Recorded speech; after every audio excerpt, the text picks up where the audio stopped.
বাজারপল্লী সারা Bangla carrom প্রতিযোগিতা। সুজিত নস্কর।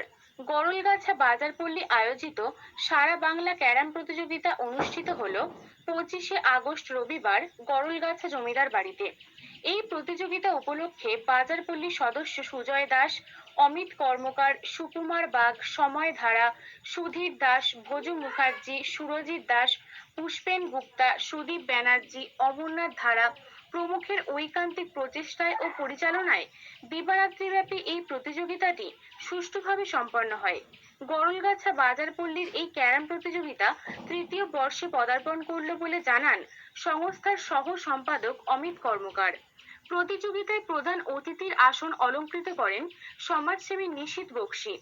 বিশেষ অতিথি হিসেবে উপস্থিত ছিলেন ডাক্তার তপন ব্যানার্জি, গোরা পাল, হাবিব মল্লিক, এস মল্লিক, জ্যোতির্ময় চক্রবর্তী প্রমুখ বিশিষ্ট ব্যক্তিবর্গ।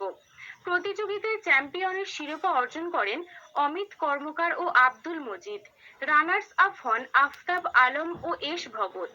আলোড়ন সৃষ্টিকারী এই ক্যারাম প্রতিযোগিতা পশ্চিমবাংলার বুকে অন্যতম স্থান অধিকার করে নিয়েছে তা বলাই বাহুল্য।